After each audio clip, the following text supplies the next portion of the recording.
What's going on, guys? I've got something to show you today that I think you're really gonna like. During my prep, started making these pancakes, I guess for lack of a better word. It's actually just kind of like one giant pancake. I would have it as part of like a carb up because I would use like a pancake slash waffle mix powder to get the carbs, and I would mix it with eggs. And I've since kind of modified it, and basically what I do is I take 6 eggs, 6 whole eggs, I like whole eggs, 6 whole eggs, a half a cup of pancake mix. Now I use gluten-free pancake mix. Why?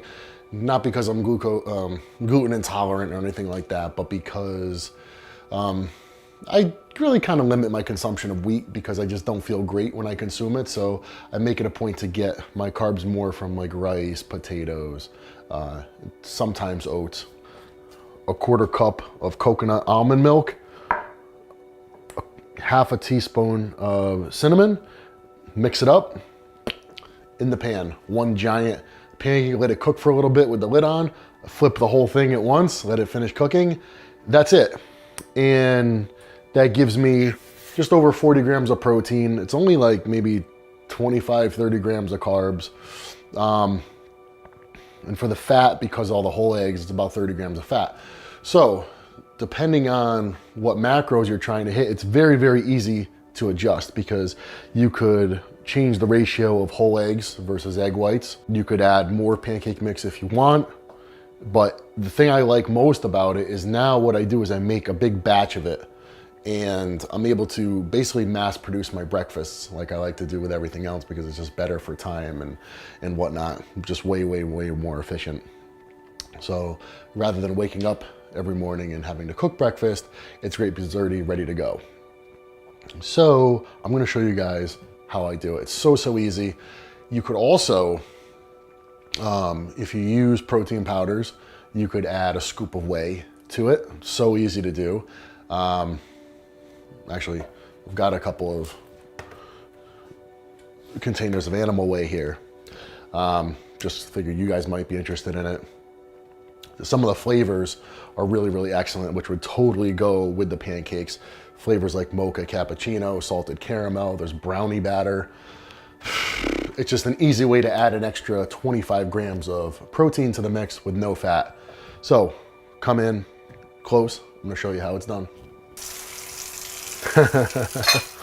The mixer, actually my father found it at the dump. Somebody was throwing it out and he's like, you're not really throwing that out, are you? And they're like, yep. All right, so first thing I do is I crack a dozen eggs and put it in the mixer. Why a dozen? Because I have 2 pans, as you can see, on the stove. I'm able to do 2 of them at a time, so I make enough, obviously, to make 2. So I do, rather than 6 eggs, I do a dozen, right? Because it's 6 per pancake. Now, like I said, if you're someone who's worried about the fat, you could always use a greater ratio of egg whites. You could also make up for that protein with a powder. So now that the eggs are in here, I add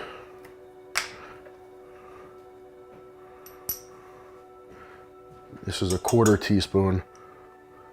Actually do 2 of those, so it's a 1/4 teaspoon per pancake. So now that the eggs and the cinnamon are in there, I'm just gonna whisk it up. Now, if you were going to use like a whey protein powder, I would add it at this point and whisk it together with the eggs.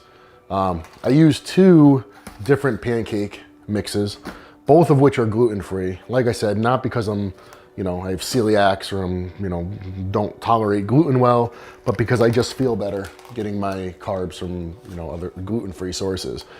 Now, the King Arthur one is made from brown rice and potato starch.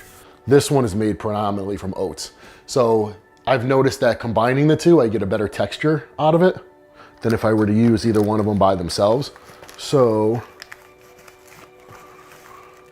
because we're making 2 pancakes here at a time, I do half a cup of each. This one actually has more fiber, which is a good thing.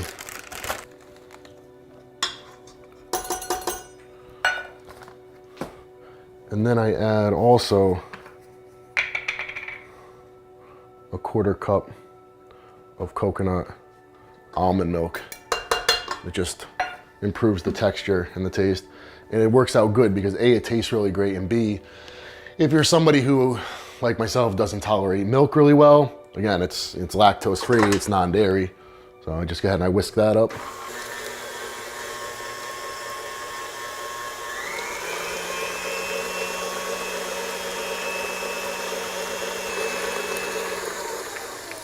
So I've got 2 pans that have been heating on medium heat.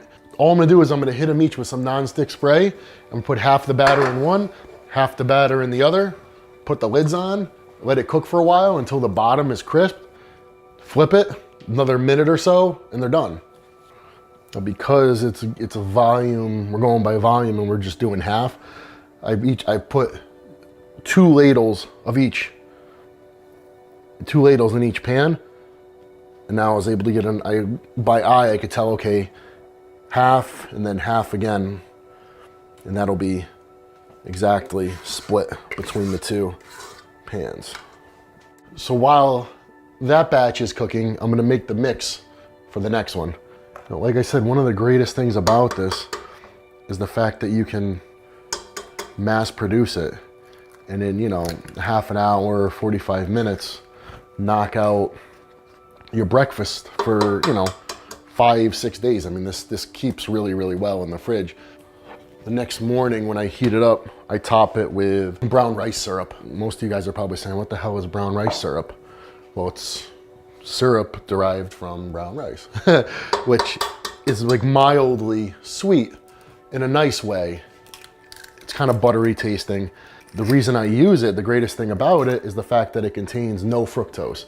What good is that? Well, first off, if you're someone who has some type of fructose intolerance, then it will work well for you. But for most of us as bodybuilders, what it means is a greater likelihood of the carbohydrates that we're ingesting coming from this being stored as muscle glycogen than being stored as fat. Because if you're gonna use honey or maple syrup, which I really enjoy and I use sometimes, they contain a considerable amount of fructose. And unless we're going to go do an activity where we're gonna burn those carbs off, they're more than likely just gonna be stored as fat.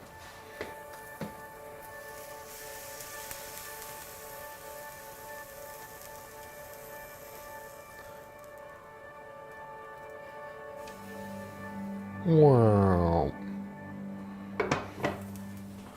The hard part is flipping it. You need 2 spatulas. Let's see if this one's ready yet. I'm going in. So I just get 2 spatulas under it.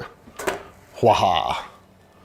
This one should be ready too.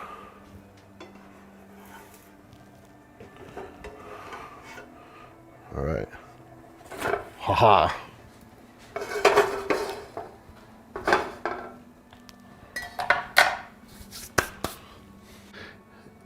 This is done. What I do is I get a cooling rack because I don't want to just put it on a plate or on a, you know, like on a solid surface because moisture forms between it. So I just take it, come over, put it on the cooling rack. Same thing. Boom. And that's 2 breakfasts right there. So now I've got the next batch already ready to go. Really anything that can add efficiency to your life just makes attaining your goal that much more feasible. Because for so many people, the reason they fall off a diet isn't necessarily because of a lack of willpower. It's just because they say, oh man, it's such a, you know, prepping all my food and I found myself here and I didn't have food available and I was late for work and I ran out of time. I didn't have time to cook breakfast, you know, shit like that, which I'm not discounting, you know what I mean? Life happens. It's not easy. I get it.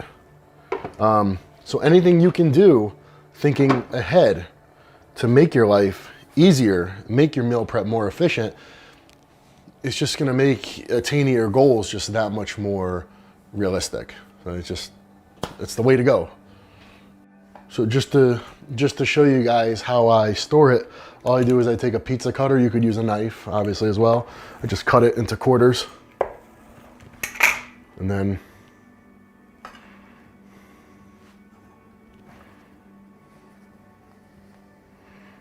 boom, just like that. How fast was that? How easy? Got 4 breakfasts made. I mean, I could have done 6 or 7. It would have been no more time, you know, really.